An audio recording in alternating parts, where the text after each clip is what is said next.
media y la presión en la aurícula derecha, o sea, es la sangre que va a retornar al corazón. Ahora, este volumen de sangre venosa que regresa al corazón va a determinar lo que es la contractibilidad o la longitud de las fibras musculares miocárdicas después del llenado ventricular al final de las diástoles. Entonces, esto va a dar lo que es la contractibilidad. A mayor distensión, mayor contractibilidad. Eso lo hemos visto en lo que es la ley de Starling. Y la postcarga se va a referir a la resistencia vascular periférica, en la resistencia anterógrada que se va a presentar al flujo de salida de la sangre. En un paciente con pérdida sanguínea vamos a encontrar que se van a ver diferentes tipos de fases. Una fase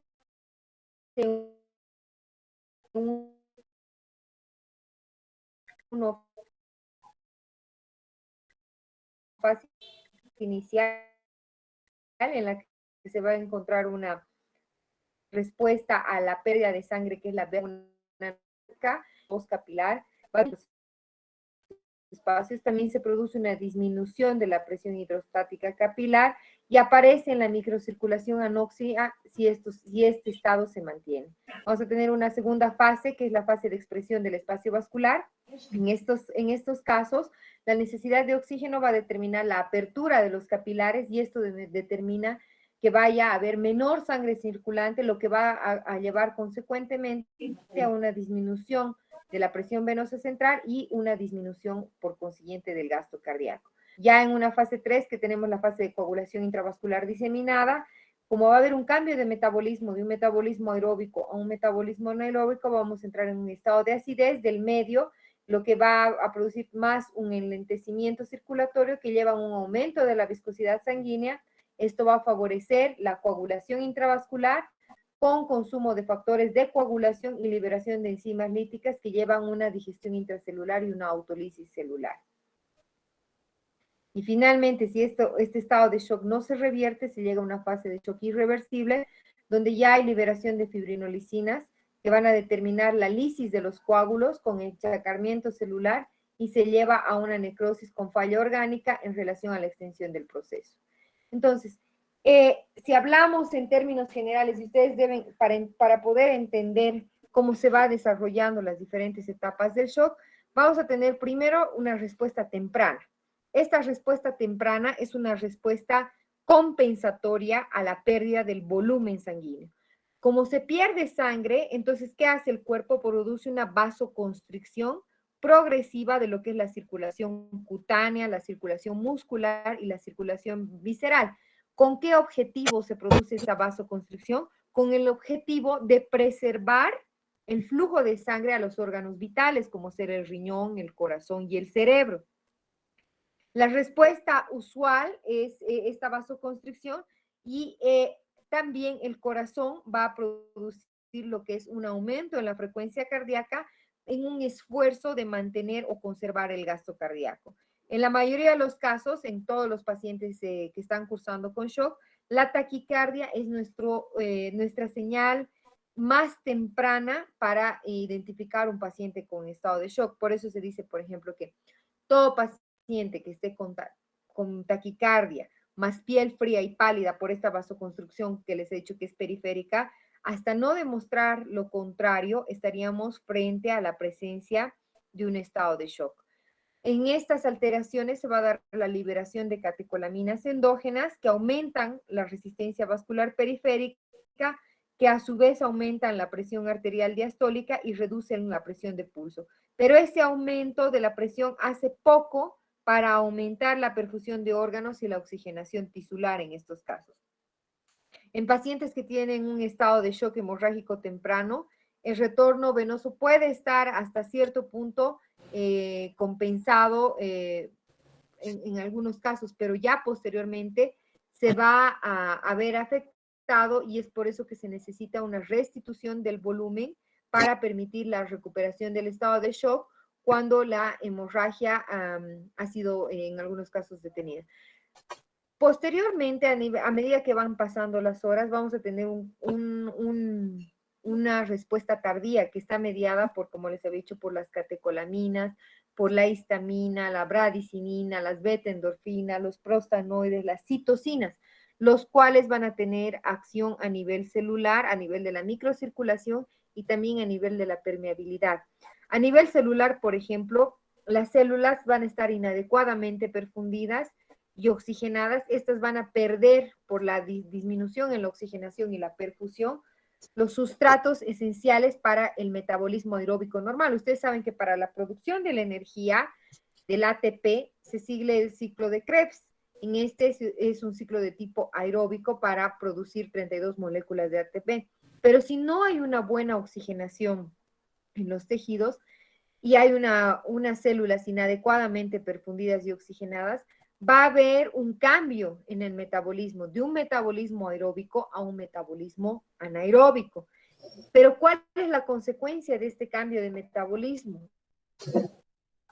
Cuando se hace un cambio de metabolismo, de un metabolismo aeróbico a un metabolismo anaeróbico, si bien se sigue produciendo lo que es energía, al mismo tiempo que se produce la energía, al haber este cambio de metabolismo, hay la formación o la consecuencia de este cambio de metabolismo aeróbico a un metabolismo anaeróbico es la formación de ácido láctico que va a llevar a una acidosis metabólica y esta acidosis metabólica, en caso de que el shock persista, puede conducir a un daño celular progresivo, a una falla orgánica múltiple y a una muerte celular y una muerte del paciente. Entonces es por eso que el tratamiento, por ejemplo, en un paciente con estado de shock, debe enfocarse en revertir este estado de shock mediante, primero, parar el sangrado, porque no nos sirve, por ejemplo, reponer sangre, darle líquido, sino paramos el lugar donde está sangrando y al mismo tiempo que se va a hacer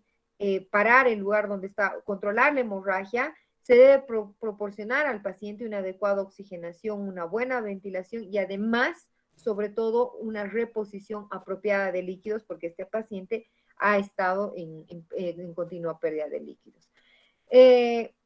Para la evaluación inicial del paciente en estado de shock, debemos, o sea, como médicos, reconocer idealmente este estado de shock. Un paciente que tengamos con antecedentes de un trauma, ver el mecanismo del trauma, cómo ha sido el accidente, si es que ha sido caída de varios metros de altura, cómo ha sido un vuelque en campana, etcétera, una herida por proyectil de arma de fuego, por una arma blanca. Entonces, vamos a primero diferenciar si nuestro paciente, por ejemplo, está cursando con un estado de shock de tipo hemorrágico o no hemorrágico. En estos casos, vamos a hacer una evaluación rápida. En la evaluación inicial, el ABCDE, como hemos visto en otros casos, en todos los pacientes politraumatizados, debemos hacer una evaluación y determinar si es que hay una perfusión, por ejemplo, inadecuada de la piel, del riñón, del sistema nervioso central. A ver, al valorar la presión arterial, no es un parámetro que ustedes deban tener en cuenta, por ejemplo, como un signo temprano de shock. La presión arterial solo se va a disminuir cuando ya se haya compensado esta pérdida en un 30%. O sea, no es un dato inicial del estado de shock. Lo que, como les había mencionado antes, los datos iniciales en estado de shock para evaluar un paciente que está con presencia de shock, debemos evaluar la frecuencia del pulso, la circulación superficial, porque como hemos dicho, estos pacientes cursan con una vasoconstricción cutánea periférica, entonces estos pacientes van a tener la piel fría y pálida. Determinar cómo es la presión del pulso también es importante. Entonces, como les había mencionado en las anteriores diapositivas, todo paciente lesionado con antecedentes de un trauma que esté frío y taquicárdico está en un estado de shock hasta no demostrar lo contrario. Entonces, la taquicardia en estos casos es el primer signo que nos va a hacer pensar que un paciente no está bien perfundido, no está bien irrigado. Entonces, en este caso, vamos a ver que de acuerdo a la edad, el ritmo cardíaco va a variar. Se diagnostica, por ejemplo, una taquicardia cuando la frecuencia cardíaca es mayor a 160 en un infante, mayor a 140 latidos por minuto en un preescolar. En edades escolares y pubertad, cuando la frecuencia cardíaca es mayor a 120 y en adultos mayor a 100. Ahora, el ritmo cardíaco normal del corazón va a tener diferentes variaciones, por ejemplo, con la edad.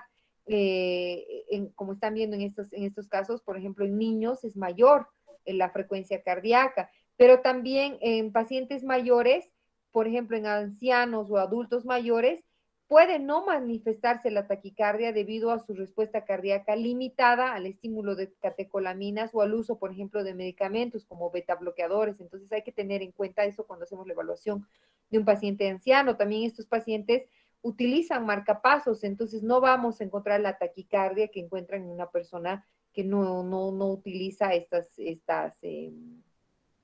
esos marcapasos, por ejemplo. La pérdida masiva de sangre eh, inicialmente no va a alterar lo que es el hematocrito ni la hemoglobina. Si nosotros tenemos un paciente con pérdida de sangre con una hemoglobina muy baja después de poco tiempo de que se ha producido una lesión, debemos sospechar de que es una lesión con una pérdida masiva de sangre o que el paciente, por ejemplo, puede haber cursado con una anemia preexistente. Ahora, la presencia de lactato, por ejemplo, niveles elevados de lactato nos pueden indicar que la presencia y la severidad del estado de shock en nuestro paciente. ¿Cómo vamos a diferenciar clínicamente la etiología del shock? En pacientes, por ejemplo, que tengan lesiones por arriba del diafragma, se puede evidenciar una perfusión orgánica inadecuada a causa de una pobre función cardíaca, por ejemplo. Esto puede ser secundario a una contusión miocárdica, a un taponamiento cardíaco o a un neumotórax a tensión, por ejemplo. Entonces son estos diagnósticos diferenciales, por ejemplo, de un shock no hemorrágico con un hemorrágico. La determinación inicial de la etiología del shock va a depender de que nosotros hagamos una buena historia clínica, de la realización de un examen físico cuidadoso, de la selección de pruebas adicionales, como ser, por ejemplo, que vamos a tener a nuestra elección una radiografía de tórax, una radiografía de pelvis, una ecofaz o una ecografía focalizada en trauma. Estas nos pueden dar o brindar evidencias acerca de cuál es la causa de shock con la que está cursando nuestro paciente, si es un shock no hemorrágico o un shock hemorrágico. Ahora, el shock hemorrágico es la hemorragia es la causa más común de un paciente que está cursando con un estado de shock. Estos pacientes se van a tener, en la mayoría de los casos, pueden tener lesiones múltiples o lesiones de órganos muy importantes, como ser, por ejemplo, en un trauma abdominal, una lesión a nivel del hígado, pueden tener una lesión, por ejemplo, a nivel del vaso, con abundante sangre, por ejemplo, en cavidad abdominal. Las potenciales fuentes de pérdidas sanguíneas son, por ejemplo, a nivel del tórax, se puede producir un hemotórax con pérdidas o secuestro de sangre de más de 1500 ml, en abdomen, en la pelvis, en retroperitoneo, y también podemos tener, por ejemplo, a nivel de las extremidades. Por eso que, por ejemplo, los exámenes como ser una radiografía de tórax y que veamos, por ejemplo, un velamiento de un campo pulmonar, este blanco, nos hace sospechar, por ejemplo, una fractura de pelvis, perdón, un hemotórax masivo, por ejemplo, o pacientes que tengan una fractura de pelvis pueden secuestrar igual cantidades de más de 1500 ml de sangre secundarias a esta fractura de pelvis o pacientes con lesiones a nivel del retroperitoneo, por ejemplo. Ahora, dentro de las categorías del shock no hemorrágico, vamos a tener lo que es el shock cardiogénico, el taponamiento cardíaco, el neumotórax de tensión, el shock neurogénico y el shock séptico, que es importante realizar la diferenciación con el shock de tipo hemorrágico. Incluso hay estados de shock no hemorrágico que pueden mejorar transitoriamente con, por ejemplo, una reposición de volumen, lo cual los puede confundir, por ejemplo, con un shock hemorrágico. Dentro del shock no hemorrágico tenemos el shock cardiogénico.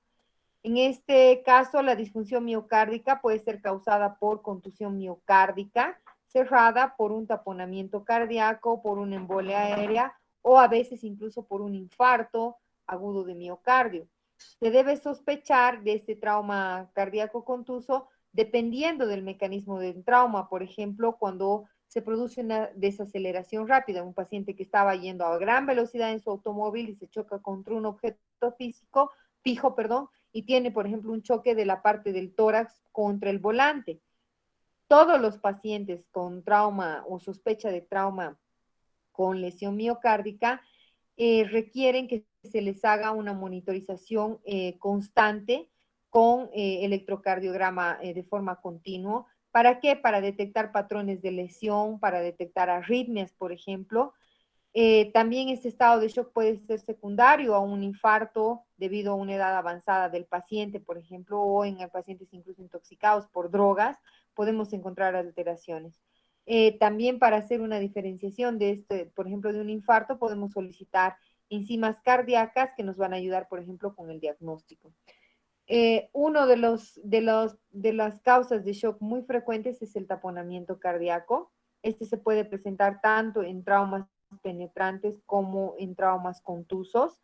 Característicamente, estos pacientes van a tener la presencia como signos clásicos de taponamiento. Tenemos un paciente que va a estar taquicárdico, pero a la auscultación los ruidos cardíacos están hipofonéticos. Va a tener una ingurgitación yugular y una hipotensión persistente a la reanimación con líquidos. Entonces, ustedes saben que el taponamiento cardíaco es la acumulación de sangre a nivel del pericardio. Esto va a dificultar la contractibilidad. Entonces, estos pacientes, si ustedes ven el mecanismo del trauma, en casos de trauma penetrante que estén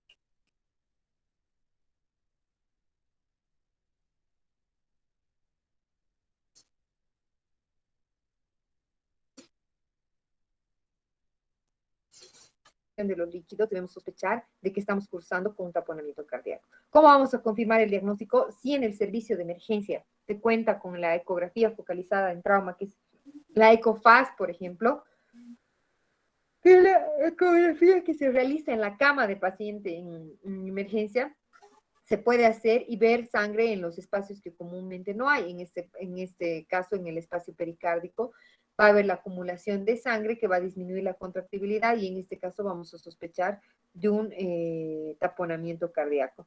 El ECOFAS puede identificar fácilmente el derrame pericárdico y esto, de esta forma, hacernos llegar al diagnóstico, por ejemplo, de un tipo de shock no hemorrágico. Otra patología que ustedes ya han visto en cirugía 2, estas patologías las han visto en cirugía 2, es el neumotórax a tensión, en el que se va a producir una entrada de aire a la cavidad pleural de forma unidireccional. ¿Qué quiere decir? Entra el aire, pero no llega a salir. Al entrar el aire en la cavidad pleural, aumenta la presión en el espacio y esto va a llevar a un colapso del pulmón del lado afectado. Y entonces, ¿qué va a pasar con este paciente?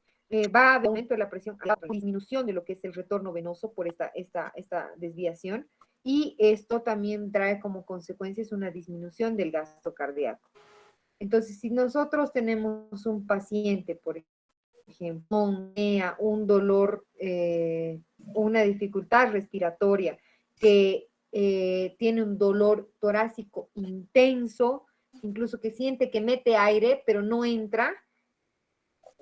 Entonces, en este caso, vemos también si tiene, por ejemplo, que es un signo tardío la desviación de la tráquea hacia el lado contralateral. Pero nosotros, por ejemplo, debemos hacer la auscultación de los campos pulmonares. Si hay una ausencia de los ruidos respiratorios y a la percusión hay una hiperresonancia, nosotros debemos sospechar que estamos frente a un neumotórax a tensión. Y en este caso, no ni siquiera nos dé el tiempo para hacer una radiografía. Lo que se debe hacer es colocar un tubo de pleurostomía en el quinto espacio intercostal para aliviar la tensión dentro de la cavidad pleural y que ese aire salga y el pulmón se pueda volver a expandir.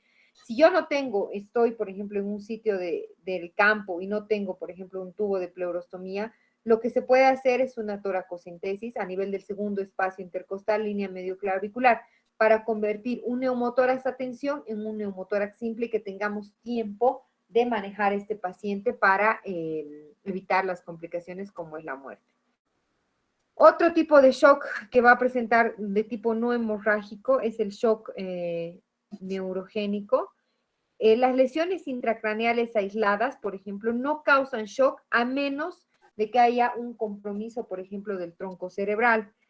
Por eso, cuando tenemos un paciente, por ejemplo, con traumatismo cráneoencefálico, se debe, y está en estado de shock, se debe investigar otras causas, por ejemplo, como un traumatismo raquimedular, según el mecanismo del trauma, que puede producir hipotensión por la pérdida del tono simpático, lo que va a agravar aún más los efectos de la hipovolemia. Pero ¿cómo hacemos para diferenciar, por ejemplo, un paciente que está cursando con un shock neurogénico que ingresa hipotenso por esta pérdida del tono simpático, comparado con un paciente que tiene un shock de tipo hemorrágico?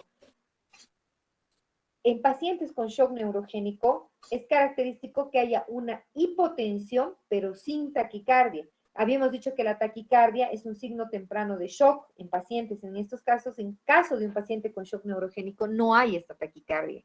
Entonces vamos a tener una hipotensión sin taquicardia, o cuando nosotros hacemos una reanimación, le damos líquidos, pero el paciente sigue hipotenso. Tampoco vamos a encontrar esa piel fría y pálida, que era la respuesta temprana al shock en un paciente con pérdida sanguínea.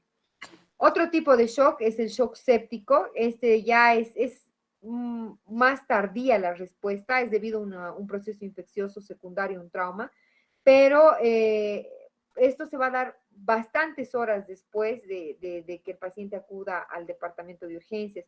Puede ocurrir, por ejemplo, en pacientes que tengan un trauma con una lesión abdominal penetrante, con, por ejemplo, perforación de vísceras huecas a nivel de la cavidad abdominal, donde haya salido contenido y el paciente no haya sido atendido inmediatamente y entre en un estado de shock séptico por la proliferación bacteriana. Pero es muy poco probable que tengas un paciente con shock séptico inmediatamente después del trauma.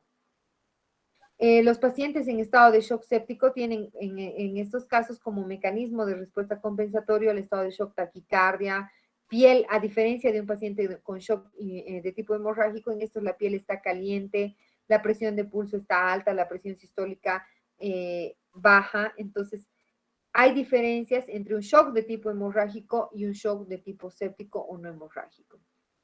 Ahora, en el shock hemorrágico vamos a ver que van a haber diferentes tipos de pérdidas sanguíneas. La hemorragia es la causa más común de shock en el paciente traumatizado y la respuesta de este paciente traumatizado a la pérdida de sangre se va a hacer más compleja por los cambios de líquidos entre los diversos compartimientos del cuerpo, sobre todo en el compartimiento extracelular. Se va a definir a la hemorragia como la pérdida aguda del volumen de sangre circulante. Hay variaciones entre, por ejemplo, una y otra persona. Normalmente el volumen sanguíneo es el 7% del peso corporal. Por ejemplo, en un hombre que pesa 70 kilos, el 7% corresponde a 5 litros más o menos. Esto aumenta, por ejemplo, en el caso de un niño. Se debe calcular como un 8 o 9% del peso corporal, más o menos 70 o 80 ml por kilogramo de peso. Ahora, dentro de los efectos de la pérdida de sangre, vamos a encontrar que de acuerdo a la cantidad de sangre, se va a clasificar al estado de shock en diferentes estadios, en un grado 1, grado 2, grado 3 y grado 4. Esa es una clasificación del antiguo TLS, porque en el nuevo solo van a ver no van a ver estos valores específicos, pero es bueno que tengan en cuenta esto. Por ejemplo, en un grado 1, la pérdida sanguínea corresponde hasta un 15%, más o menos hasta 750 ml de sangre. En un grado 2, entre 750 y 1500, que corresponde a un 15 a 30%. En un grado 3, más o menos 1500 a 2000 ml de sangre, que corresponde a un 30 a un 40%. Y en un grado 4, que es el más grave, mayor a 2000 ml y que correspondería a mayor a 40%.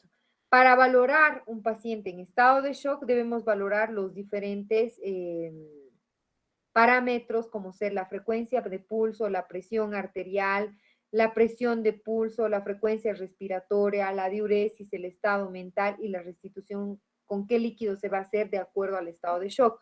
Por ejemplo, en una hemorragia grado 1, donde hay menos del 15% de pérdida del volumen sanguíneo, los síntomas clínicos de pérdida de volumen son mínimos. Por ejemplo, la frecuencia de pulso no va a verse afectada o va a haber una taquicardia mínima en estos casos. No va a haber cambios medibles de la presión arterial, en la presión de pulso ni en la frecuencia respiratoria. Como ustedes pueden ver, se va a ver normal. La diuresis en estos pacientes puede estar a más de 30 ml por hora y la alteración en el sistema nervioso central tampoco va a ser muy notoria. Ya en un grado 2, por ejemplo, donde hay una pérdida de 750 a 1500 ml de sangre, ya vamos a tener datos clínicos de la evidencia de un estado de shock, como ser taquicardia, taquipnea, va a haber una disminución de la presión de pulso, que ya son signos más evidentes que estamos frente a un paciente con un estado de shock. Por ejemplo, en este va a estar la presión de pulso disminuida. Tenemos una diuresis entre 20 y 30 ml. Ya a nivel del sistema nervioso central, por la disminución de la perfusión, el paciente puede encontrarse moderadamente ansioso. En un grado 3, con ya una pérdida de un 31 o un 40%, estos pacientes ya van a presentar signos clásicos de perfusión inadecuada, como ser una taquicardia marcada, taquipnea, cambios significativos en lo que es el estado mental, una caída considerable ya de la presión arterial. Acá ya va a haber un cambio en la presión arterial por la cantidad de sangre que se está perdiendo. Y en estos casos, estos pacientes van a requerir, por ejemplo, transfusiones con sangre. En estos pacientes la diuresis va a disminuir a 5 a 15 ml por hora.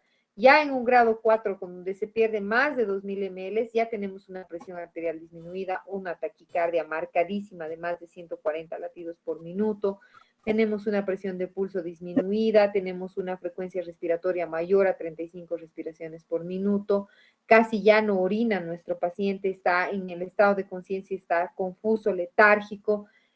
Entonces, todos estos datos nos van a orientar más o menos a sospechar grado está nuestro paciente. Esta es la misma tabla que la anterior, pero esta es la tabla actualizada en la nueva edición de la TLS, donde toma también en cuenta, fuera de lo que es la presión arterial, la frecuencia cardíaca, la presión de pulso, la frecuencia respiratoria, lo que es el déficit de base como parámetro para el diagnóstico de los grados de shock. Por ejemplo, un déficit de base de 0 a 2 es un grado 1, de menos 2 a menos 6, un grado leve, o grado 2, de menos 6 a menos 10, un grado moderado, ya un grado severo cuando hay un déficit de base de menos 10 miliequivalentes. Ahora, el manejo de cada grado va a depender del mismo grado, de la cantidad de pérdida de sangre. Por ejemplo, en un grado 1 no requiere transfusión de sangre, hay que monitorizar al paciente. En un grado 2 probablemente requiera, y en un grado 3 y 4 sí ya requiere, incluso en un grado 4 se activa lo que es el protocolo de transfusión masiva que vamos a hablar más adelante. Dentro de los lugares, por ejemplo, que les había dicho que debemos tener en cuenta cuando tenemos la pérdida de sangre en abundante cantidad, debemos sospechar, de acuerdo al mecanismo del trauma, qué sitios o lugares puede acumular bastante líquido. Por ejemplo, a nivel del tórax podemos acumular más de 1500 ml. A nivel de una fractura de fémur, igual, un hematoma retroperitoneal, una fractura de pelvis, son los lugares donde más sangre se puede acumular, más de 1500 ml. A nivel, por ejemplo, de la tibia y el húmero, se pueden acumular entre 750 ml. Entonces, dependiendo del lugar de la lesión, ustedes pueden sospechar. Por ejemplo, en la imagen A, es un hemotórax masivo. Acá tenemos en la imagen C una fractura de pelvis, acá en la imagen D una fractura de fémur. En estos lugares, cuando ustedes estén pacientes cursando con este tipo de traumas, ahí deben tener la sospecha y ser maliciosos y decir que pueden estar acumulando más de 1500 ml en estos casos de sangre. Ahora, para el manejo inicial, el diagnóstico y tratamiento van a realizarse de forma simultánea. No es que hago el diagnóstico y después hago mi manejo. Al mismo tiempo que se hace el diagnóstico, se va a hacer el manejo de estos pacientes. Hay que tener en cuenta que el principio de básico en un tratamiento de un paciente con estado de shock es primero detener la hemorragia y luego reemplazar la pérdida del volumen que ha perdido a secundaria esta hemorragia. Estos pacientes de nada nos sirve reemplazar la pérdida de volumen si sigue el foco el foco por donde se está produciendo el sangrado, perdiendo sangre. Entonces, si es una hemorragia, por ejemplo, visible, como ustedes pueden ver una herida en la mano, un corte que hayan tenido, con solo hacer la compresión, podemos parar el sangrado y en estos casos hasta llegar a algún lugar donde reciba su atención definitiva a nuestro paciente. En caso de que fuera una hemorragia en una cavidad o un órgano, es más difícil hacer la compresión, entonces esos pacientes, por ejemplo, van a requerir una cirugía de urgencia. Ahora, hay factores, por ejemplo, que causan confusión cuando hacemos el diagnóstico del estado de shock. Por ejemplo, la edad del paciente, la severidad de la lesión, el lapso transcurrido entre la lesión y el inicio, por ejemplo, del tratamiento, la terapia de líquidos que se haya utilizado en el preoperatorio y también si es que este paciente, por ejemplo, utiliza medicación por enfermedades crónicas.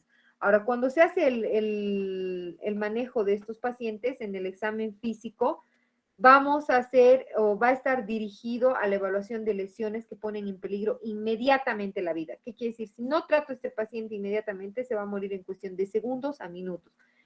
Como ustedes saben, se va a hacer con el A, B, C, D, E, como se hacen todos los pacientes con trauma. A, que es la vía aérea permeable y control o estabilización de la columna cervical.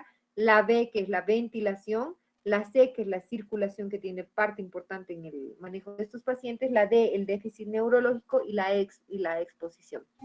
En todos estos casos se debe hacer una toma de los signos vitales, se debe hacer el control de la diuresis y el nivel de conciencia. Si hablamos de la vía aérea y ventilación, la primera prioridad en todo paciente politraumatizado es establecer una vía aérea permeable con una ventilación y oxigenación adecuadas. Se debe administrar en estos pacientes oxígeno suplementario para mantener una saturación de oxígeno por encima del 95%, porque sabemos que estos pacientes, si no oxigenan bien, van a producir más ácido láctico y pueden entrar, por ejemplo, en una acidosis. Una vez que hemos hecho, por ejemplo, el control de la vía aérea, de la estabilización de la columna cervical, si el paciente ha requerido una intubación para, por ejemplo, administrar oxígeno al 100%, recién podemos pasar a valorar lo que es la circulación o el control de la hemorragia. En estos casos, por ejemplo, las prioridades del manejo de la circulación incluyen el control de las hemorragias que sean evidentes. Por ejemplo, si hay una amputación de un miembro, se le puede poner un torniquete o por ejemplo, un tensiómetro e insuflar hasta poder llegar al sitio donde va a recibir tratamiento nuestro paciente. Las hemorragias por lesiones externas pueden ser controladas ya sea por presión directa o, como les había dicho, por un torniquete, pero también tenemos hemorragias internas. Y entonces en estos casos, por ejemplo, en caso de una fractura de pelvis, y nosotros sospechamos que la sangre corresponde a una fractura de pelvis, una hemorragia, podemos colocar métodos de fijación, una sábana o una faja pélvica para controlar el sangrado de las fracturas en dicho nivel.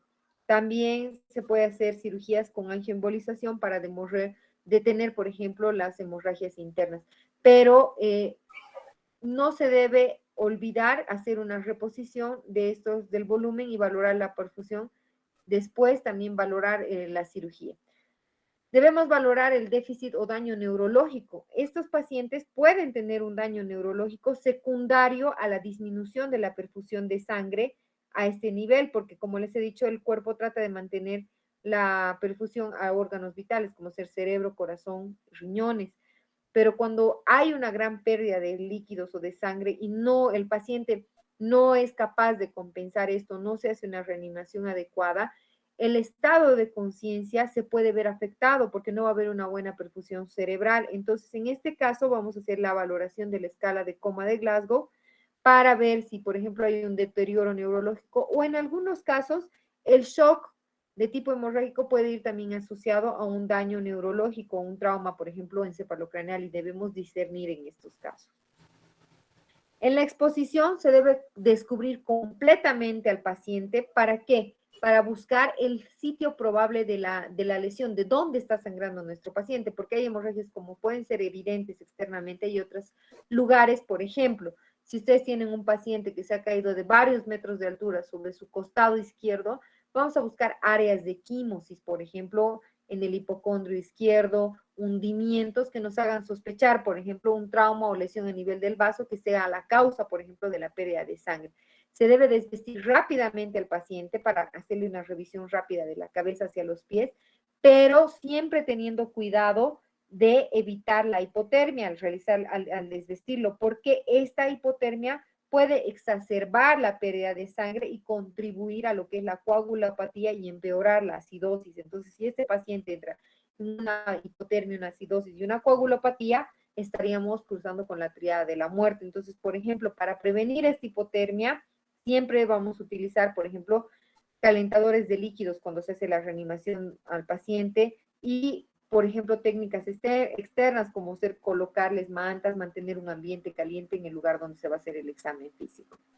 Ahora, cuando nosotros estamos frente a un paciente con un trauma, aparte del ABCDE, se va a hacer otras medidas para el control, por ejemplo, del mismo, como por ejemplo la colocación de una sonda nasogástrica.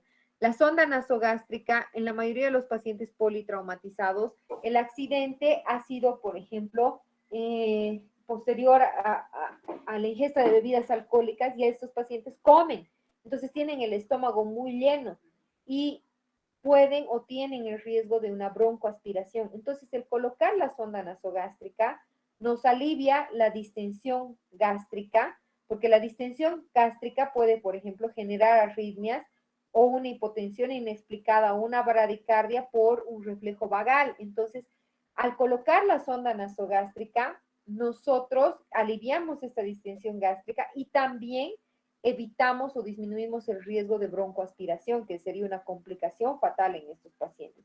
En algunos casos también la sonda nasogástrica nos sirve como diagnóstico, por ejemplo, si tienen una lesión a nivel del epigastrio por un trauma abdominal y ustedes colocan la sonda nasogástrica y sale sangre, pueden sospechar que hay una perforación, por ejemplo, del estómago. Entonces va a tener muchas utilidades como diagnóstica para aliviar la broncoaspiración, disminuir la distensión gástrica y evitar, por ejemplo, una hipotensión inexplicada por esto. Ahora, la sonda nasogástrica se va a colocar en todo paciente en estado de shock o sospecha de trauma, siempre y cuando no haya sospecha de fractura de base de cráneo.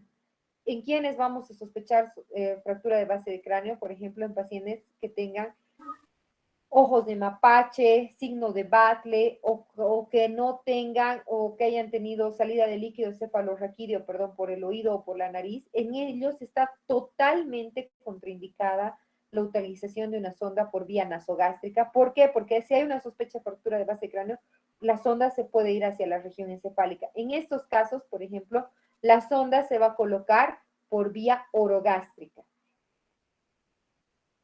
Es importante, como se va a hacer una reanimación en el paciente con trauma, ver cómo va nuestra reanimación, cómo estamos hidratando al paciente. Y un buen dato para ver cómo se está realizando una reanimación, no solo en pacientes con hemorragia, sino en pacientes, por ejemplo, deshidratados, es la monitorización del gasto urinario o la diuresis. Con la cateterización vesical o colocación de sonda Foley nos permite monitorizar la diuresis de forma horaria, ver cuánto está orinando nuestro paciente.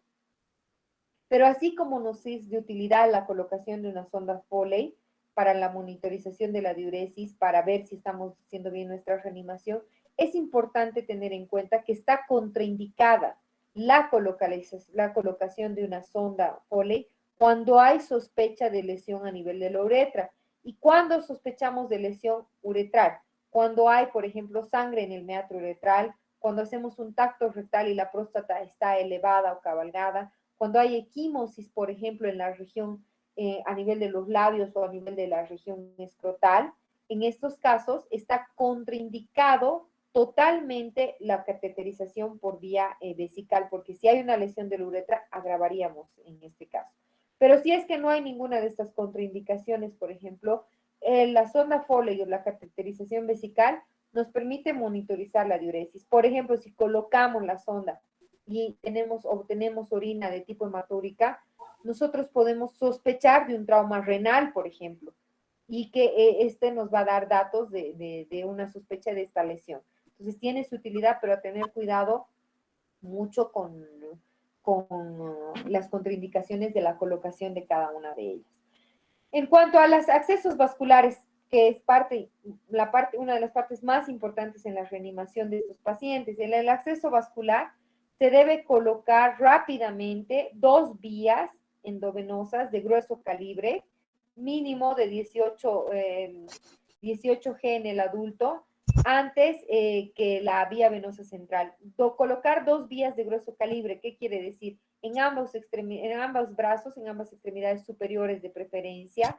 ¿Para qué? Porque por una vía, por ejemplo, se pueda transfundir o infundir soluciones cristaloides y por la otra, por ejemplo, si el paciente requiere transfundir sangre y tener 2 vías para hacer una infusión rápida y también infundir grandes volúmenes.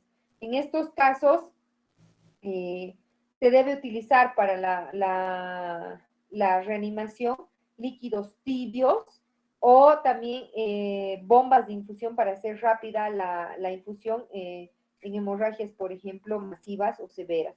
En caso de no poder obtener una vía venosa periférica, se puede utilizar una vía intraósea o la colocación de una vía venosa central, sobre todo en pacientes que están gravemente o que tienen un trauma o tienen un politraumatismo y están gravemente descompensados, es muy útil colocar una vía venosa central porque también esta nos va a ayudar a ver cómo se está haciendo la reanimación mediante la medición de la presión venosa central. En el momento en que la enfermera, por ejemplo, esto deben tener en cuenta que cuando se van haciendo estas maniobras que les estoy hablando, todo se realiza al mismo tiempo, no es que primero se va a hacer uno y otros, todos van haciendo, unos van colocando la sonda nasogástrica, otros la sonda Foley, otros, las enfermeras van obteniendo las vías de acceso endovenoso. Al pinchar, por ejemplo, para obtener las vías endovenosas, en ese momento se debe aprovechar para tomar una muestra de sangre y en estos casos, ¿para qué nos sirve la muestra de sangre? Para tipificar el grupo sanguíneo y el factor RH, hacer las pruebas cruzadas, hacer análisis de laboratorios, hacer estudios toxicológicos, pruebas de embarazo, para hacer exámenes de gasometría. Es importante tomar la muestra, ¿por qué? Porque esto nos va a ser de utilidad posteriormente en el manejo del paciente cuando se está colocando las vías endovenosas. En caso de que se coloque una vía venosa central, posterior a esta se debe tomar una radiografía de tórax para ver cómo está la posición del catéter. Ahora, ¿cómo se va a hacer la reanimación? La reanimación va a ser, según el ATLS, de diferentes formas inicialmente y además depende también del grado o de la cantidad de pérdida de sangre, como hemos visto, por ejemplo, en un grado 1, que es una pérdida de menos de 750 ml o menos del 15%. La reanimación inicial va a ser solo con soluciones cristaloides, por ejemplo, en la solución rigelactato o la solución fisiológica. Pero ya en un grado 3 o un grado 4, estos pacientes van a requerir la utilización, por ejemplo, de concentrados de glóbulos rojos, de plasma, de plaquetas.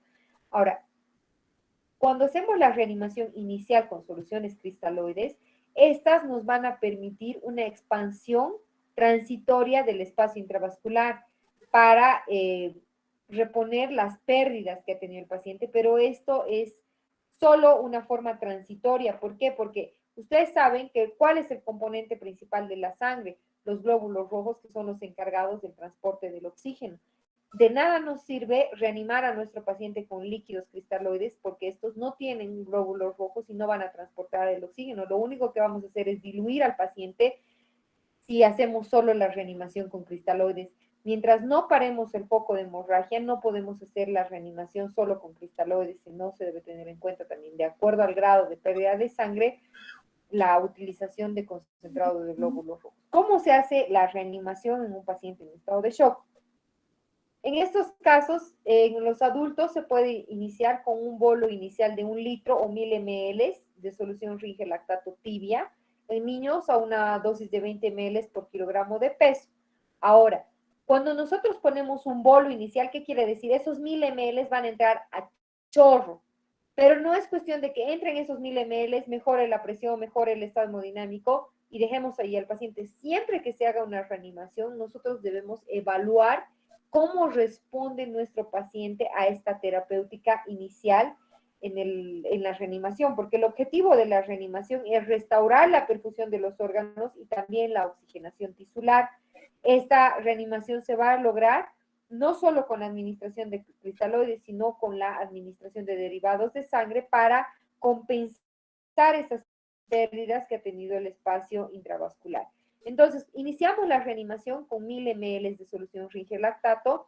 Antes se utilizaba lo que es la regla de 3, en la que por cada 3 ml por cada ml de sangre perdida se utilizaban 3 ml de solución Ringer-Lactato fisiológica, pero es difícil estimar la cantidad exacta de sangre para ver cuántos ml se va a reponer según esta regla de 3. Entonces, por eso lo que se hace es la reanimación inicial con los 1000 ml de solución Ringer-Lactato. En estos casos es importante que cuando se hace la reanimación, por ejemplo, con las soluciones, no es bueno hacer subir tan rápidamente la presión arterial. ¿Por qué? Porque si todavía tenemos el vaso que está sangrando, si nosotros incrementamos la presión arterial rápidamente, la hemorragia puede seguir, incluso puede perder más sangre porque se va a aumentar la presión en el vaso dañado, por ejemplo. Entonces,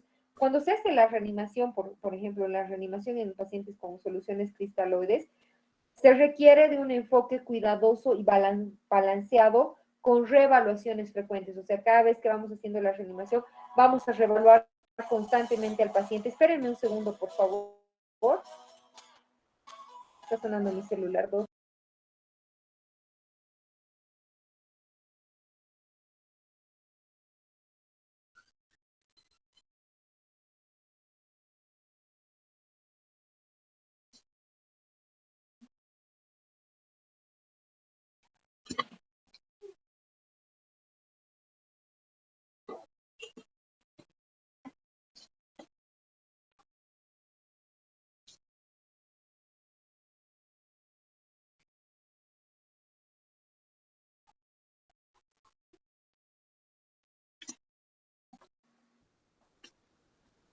Perdón.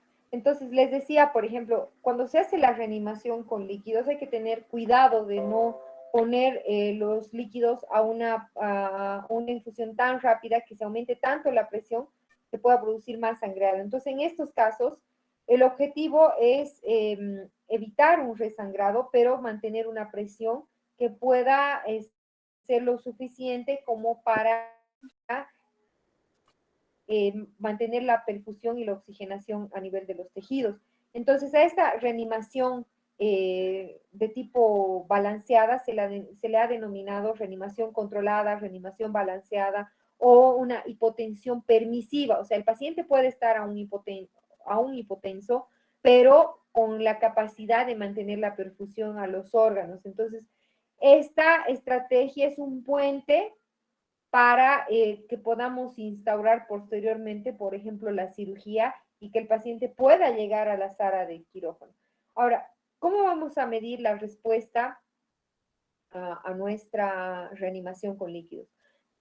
Vamos a ver cómo está la tensión arterial, vamos a ver cómo está la frecuencia de pulso, cómo está la presión de pulso, cómo está la circulación a nivel de la piel, para evaluar los parámetros en base a nuestra reanimación. También vamos a tener en cuenta lo que es el gasto urinario, vamos a ver cuánto orina cada hora nuestro paciente. El gasto urinario, como hemos visto igual en anteriores temas, es un valor o un dato importante para evaluar cómo estamos haciendo nuestra reanimación. Se debe obtener valores de por lo menos 0.5 ml por kilogramo de peso hora en adultos para ver que estemos haciendo una reanimación adecuada, y en niños 1 ml por kilogramo de peso hora. La incapacidad de obtener estos volúmenes o una orina muy concentrada, ¿qué nos quiere decir? Que no hay una buena perfusión renal. Si no hay una buena perfusión renal, no hay una buena volemia, porque no está llegando sangre al riñón, entonces nuestra reanimación no está siendo buena. También debemos hacer un control del equilibrio ácido-base, porque hemos dicho que estos pacientes, por el cambio de metabolismo, pueden hacer una acidosis de tipo metabólica. Inicialmente, por la taquipnea, estos pacientes pueden tener una alcalosis respiratoria, pero se sigue a esto por el cambio de metabolismo, una acidosis metabólica, que es leve, pero si el shock es prolongado, puede desencadenar una acidosis metabólica severa, y entonces en este caso, asociado a la hipotermia y la coagulopatía, el paciente puede tener graves alteraciones. Ahora, ¿cómo hacemos la reanimación y cómo hacemos o valoramos nuestra respuesta? Llega nuestro paciente al servicio de emergencias, ustedes pónganse un escenario, ya sea un trauma abdominal o cualquier tipo de trauma. Hemos hecho el ABCDE, hemos colocado nuestras dos vías, iniciamos la animación con 1000 ml de solución Ringer lactato tibia. Una vez que hemos pasado los 1000 ml, debemos evaluar la respuesta. ¿Cómo vamos a evaluar la respuesta? Vamos a tener tres tipos de respuestas en nuestros pacientes a esta reanimación inicial con líquidos. Vamos a tener una respuesta rápida, una respuesta transitoria o una respuesta nula. En los tipos de respuesta rápida, es que nosotros le ponemos los 1000 ml al paciente. Después de ponerlos estos 1000 ml, van a responder rápidamente ese bolo inicial. Y cuando nosotros damos dosis de mantenimiento, estos pacientes continúan, o sea, los signos vitales están hemodinámicamente normales, sin signos de perfusión y oxigenación tisular inadecuada. En estos casos, el paciente ha tenido una pérdida de volumen. Estos pacientes, ¿qué quieren decir? Que no es un gran vaso o ha tenido una lesión donde no sea necesario, por ejemplo, entrar a quirófano en algunos casos, y que con la reanimación que le hemos hecho, de lo que estaba inestable, estaba taquicárdico, hipotenso, taquipneico, con alteraciones, con los 1000 ml que le hemos dado, está hemodinámicamente normal y ha tenido una respuesta rápida a la reanimación. Este tipo de pacientes pocas veces tienen un riesgo de transfusión bajo. Si es que van a requerir sangre, tenemos tiempo para tipificar la sangre, hacer las pruebas cruzadas. En algunos casos probablemente requieran la intervención quirúrgica, y en todos los casos de estos tipos de respuestas deben ser evaluadas por un cirujano. Ahora, en la respuesta transitoria, ¿qué pasa? Ustedes le ponen los 1000 ml y cuando le empiezan a dar o sea, mejora, está hemodinámicamente normal, pero cuando le empiezan a dar la dosis de mantenimiento, nuevamente empieza a tener una disminución de la presión arterial, otra vez entra en taquicardia, y a esto se denomina una respuesta transitoria. Esto quiere decir que le hemos repuesto el volumen, pero sigue sangrando, sigue perdiendo sangre por el vaso lesionado. Entonces, en estos casos, la pérdida sanguínea es moderada y persistente de más o menos un 15 a 40% de la volemia. Estos pacientes van a requerir transfusión sanguínea en varios de los casos. En este caso vamos a transfundirle sangre de tipo específica, van a requerir más probablemente una intervención quirúrgica y la valoración de un cirujano. Y en la respuesta nula o mínima, este paciente le damos los 1000 ml a chorro de Ringer lactato y no hay respuesta. Continúa con una hipotensión, continúa taquicárdico, permanece mal perfundido. Este paciente quiere decirnos que tiene una hemorragia exsanguinante, una pérdida sanguínea muy grave, mayor a un 40%. Este paciente requiere una transfusión inmediata de sangre, incluso sin tipificar.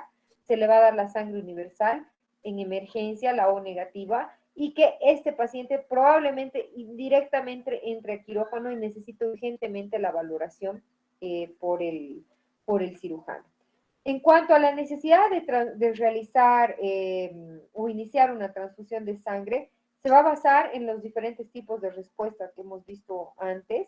Los pacientes que son respondedores transitorios, como hemos dicho, o los que no responden, requieren rápidamente la reposición de paquetes de concentrados de glóbulos rojos, de plasma, de plaquetas, en las fases iniciales de reanimación. No podemos pasar a transfundirles otros 1000 ml. ¿Por qué? Porque como les había dicho inicialmente, los vamos a solo hemodiluir. Si, por ejemplo, estamos en un servicio de emergencias y no hay disponibilidad para tipificar o hacer las pruebas cruzadas de sangre, se puede indicar en estos pacientes la sangre de tipo O para pacientes con hemorragia exsanguinante, porque no podemos esperar a que nos tipifiquen y el paciente se va se vaya a morir. Entonces, en este caso, por ejemplo, en mujeres en edad reproductiva, se prefiere sobre todo la sangre de tipo ORH negativo. Ahora, como les había mencionado antes, cada vez que hagamos una reanimación, no olvidar que los líquidos, el plasma, los cristaloides se deben transfundir tibios. Para esto, evitar la hipotermia. Se calientan las soluciones a 39 grados centígrados antes de administrarlas. En algunos países, por ejemplo, se tiene aparatos para hacer la autotransfusión. Por ejemplo, en pacientes con hemotórax masivos, los pacientes, por ejemplo, testigos de Jehová, que no permiten que se les transfunda sangre, hay aparatos que se recolecta la sangre en tubos que tienen citrato de sodio para evitar de que se coagule y se puede volver a utilizar esa su misma sangre o reponer esa sangre que ha salido por un hemotórax en el mismo paciente, por ejemplo. Lamentablemente, en nuestro medio no contamos con ese tipo de aparatos para hacer la autotransfusión. ¿Cuál es la definición de una transfusión masiva? Es cuando se va a un pequeño grupo de pacientes que tienen una hemorragia, por ejemplo, exsanguinante, en un grado 4, requieren la utilización de más de 10 unidades de concentrados, ya sea de glóbulos rojos, de plaquetas, etcétera, dentro de las primeras 24 horas de la admisión o más de 4 unidades durante la primera hora.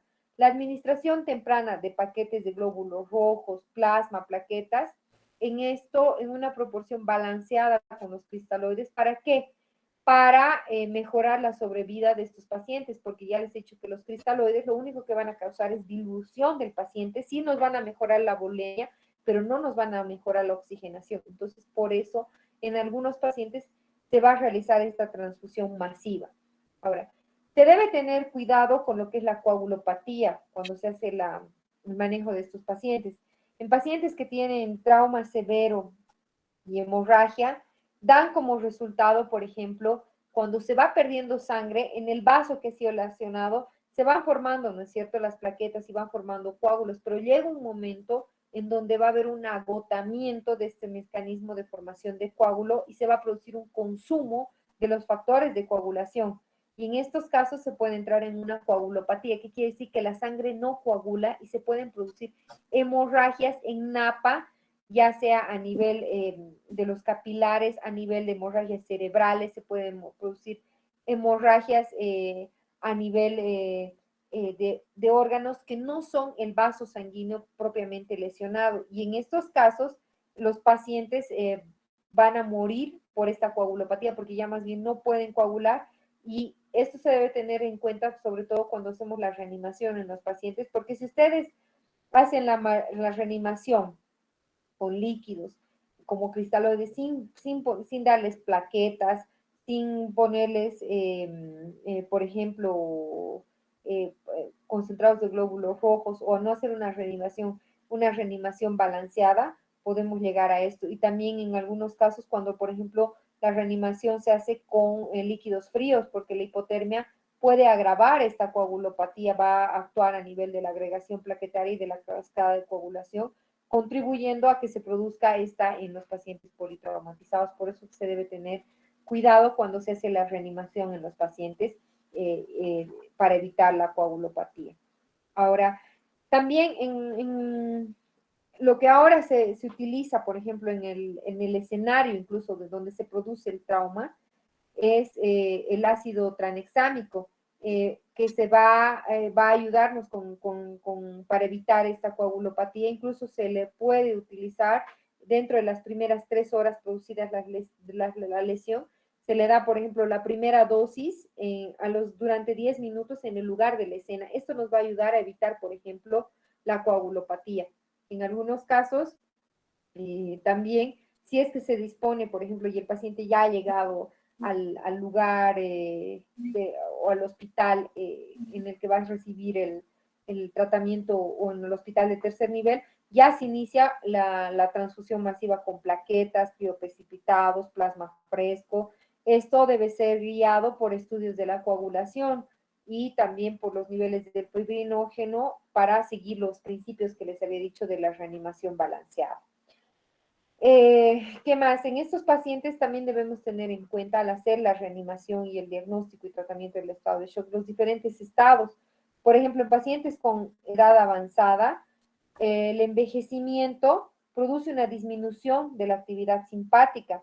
Esto va a hacer que el paciente, por ejemplo, en edad avanzada, no tenga, por ejemplo, esa taquicardia, esa piel fría y pálida por esa incapacidad de incrementar la frecuencia cardíaca. Esto por la contracción miocárdica alterada secundaria a la edad que va a tener este paciente. Entonces, o en algunos casos, por ejemplo, estos pacientes utilizan marcapasos, entonces no van a encontrar taquicardia, entonces se debe obtener datos de la familia para cuando estamos con estos pacientes, ver si no están tomando, por ejemplo, beta bloqueadores, porque esto puede enmascarar la taquicardia, que es el signo temprano de shock que debemos buscar, como les había dicho, en estos pacientes. También los atletas, por ejemplo, que es otro grupo, en estos pacientes el volumen de sangre puede aumentar entre un 15% a un 20%. El gasto cardíaco por el ejercicio aumenta hasta 6 veces. Entonces, una pérdida de sangre, por ejemplo, importante en estos pacientes, puede no presentar igual la taquicardia y tener una frecuencia normal de pulso. Entonces también debemos obtener los datos. En el embarazo, por ejemplo, ustedes saben que hay una hipervolemia materna por el estado fisiológico propio del embarazo. Entonces se va a requerir, por ejemplo, una mayor pérdida de sangre para manifestar las anormalidades de perfusión que hemos hablado anteriormente. Como les había dicho, los medicamentos, beta bloqueadores, bloqueadores de los canales de calcio pueden alterar la respuesta hemodinámica del paciente con hemorragia. La hipotermia, la temperatura corporal es, como les había dicho, un signo vital importante que se debe monitorizar durante la fase de evaluación inicial. Una persona, por ejemplo, bajo efectos del alcohol o que haya sido expuesta a temperaturas bajas, por ejemplo, los borrachitos que se duermen en el invierno, tienen más posibilidades de desarrollar hipotermia por la vasodilatación que van a tener. Ahora, en estos casos hay que corregir a través, por ejemplo, de utilización de gorros, transfundir sangre tibia, colocarles mantas cuando llegan al servicio de emergencia. Como les había dicho, hacer una reevaluación constante a esta reanimación que se les va a hacer de los líquidos a estos pacientes para ver, por ejemplo, si persiste la hemorragia. También tener cuidado con hacer una sobrecarga de líquidos, porque ya también podemos llevar al otro lado, podemos llevar un edema agudo de pulmón. Eso tenemos que tener mucho cuidado, sobre todo cuando hacemos la reanimación en pacientes, por ejemplo, ancianos, pacientes con insuficiencia renal o insuficiencia cardíaca.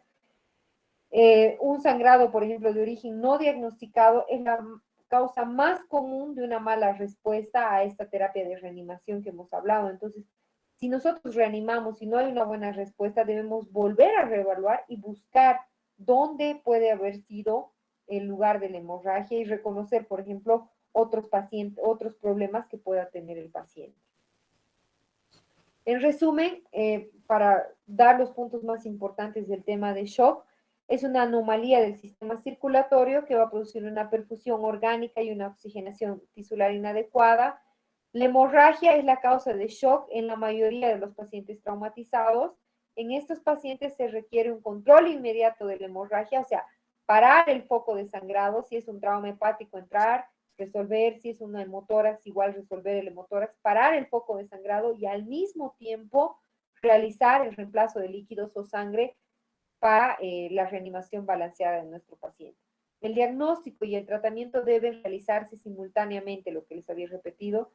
La evaluación inicial del paciente requiere que nosotros hagamos un examen físico cuidadoso para determinar, por ejemplo, que no sea una causa de un shock no hemorrágico, como por ejemplo un taponamiento cardíaco, un neumotórax. Atención u otras causas de shock, como un shock séptico. El manejo en el paciente en estado de shock de tipo hemorrágico requiere una reanimación y una hemostasia rápida, hacer el control de la hemorragia rápidamente. Se debe evaluar cuando se hace la reanimación los distintos tipos de respuestas para que estas nos sirvan la guía o qué determinaciones vamos a tomar con estos pacientes. No olvidarse de tener en cuenta las respuestas o los diferentes tipos de respuestas de acuerdo a la edad, si son atletas embarazadas o por ejemplo, utilizan medicamentos, si tienen marcapasos. Entonces, todos estos datos nos deben orientar cuando se hace la reanimación. No sé si tienen alguna duda o alguna pregunta. Con esto habríamos concluido lo que es el tema de shock.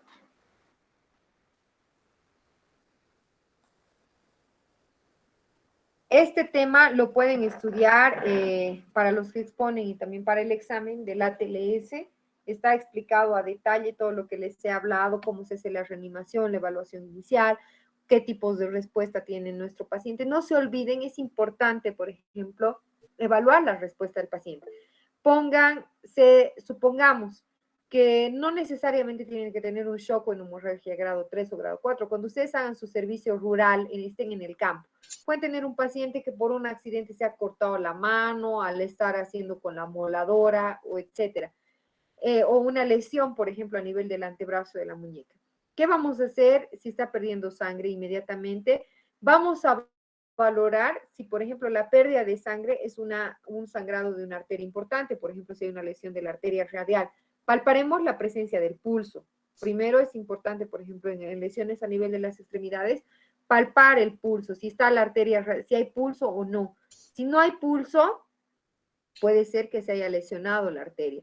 Ver el tipo de sangre que está perdiendo el paciente. Si es una sangre roja rutilante y que es pulsátil, debemos sospechar, por ejemplo, que es una hemorragia de origen arterial. Si es una hemorragia un poco más oscura y es continua, debemos sospechar, por ejemplo, que es un sangrado venoso.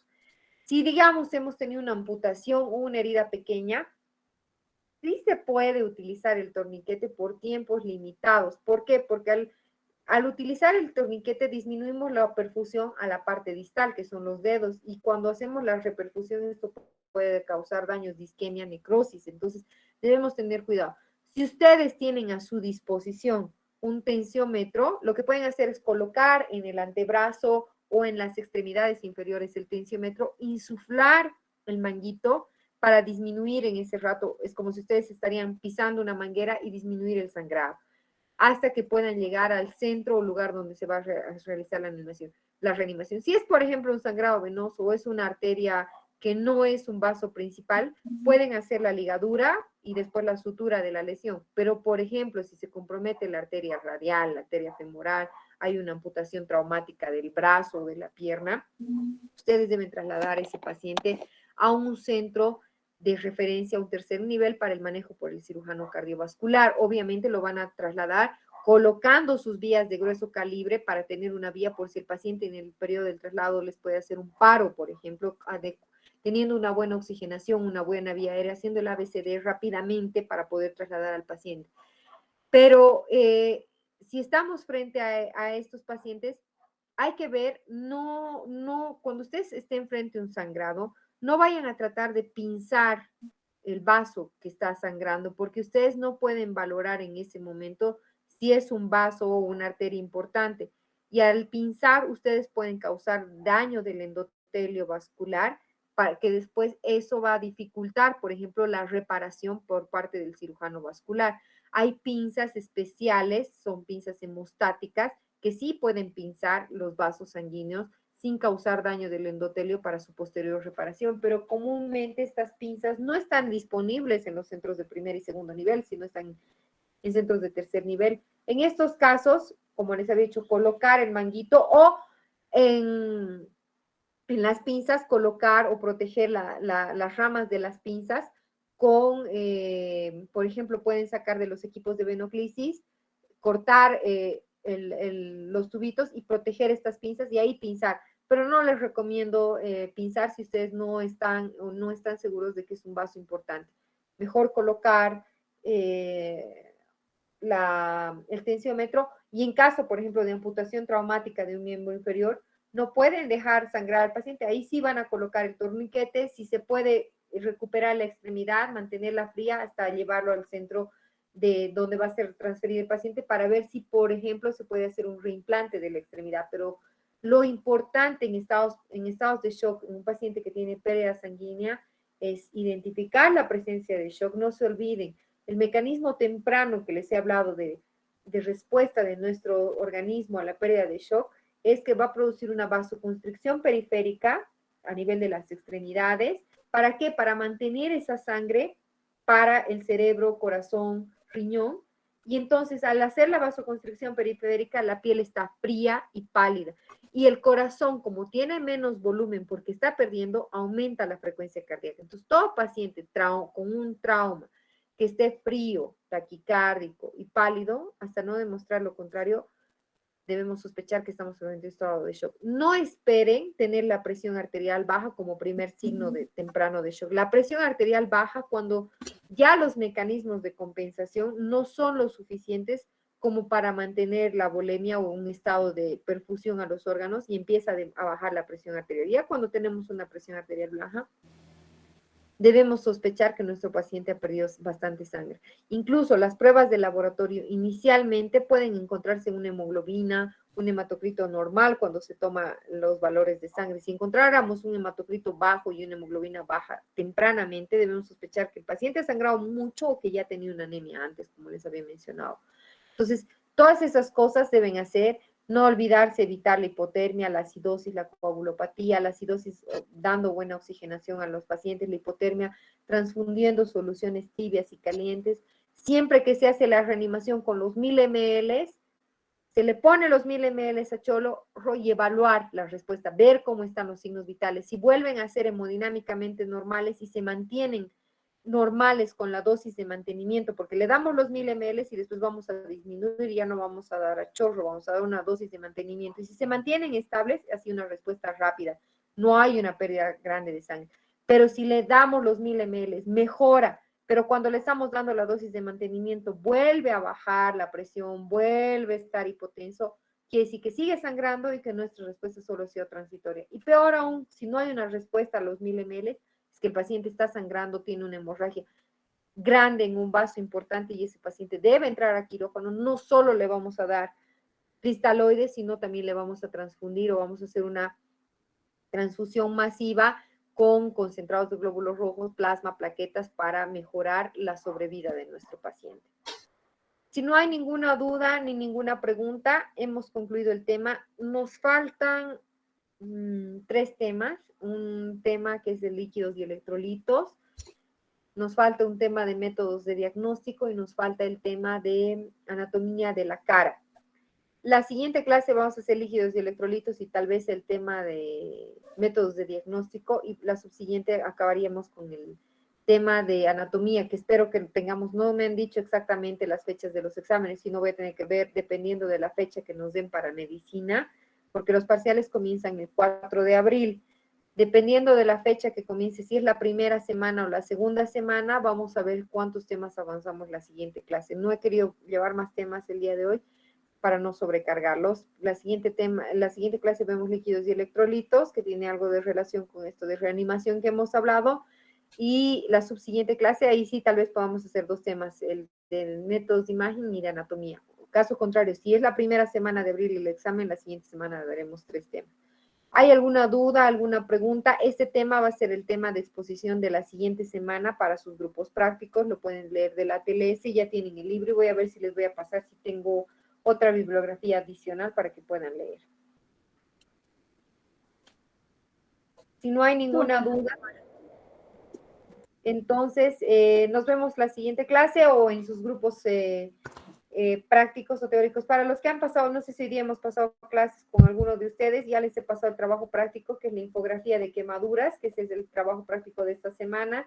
Por favor, cuando suban a las carpetas del Drive, deben subir con su correo electrónico de la universidad. No les va a aceptar entrar con su cuenta personal de Gmail, deben subir con su cuenta de la universidad, con su correo de la universidad.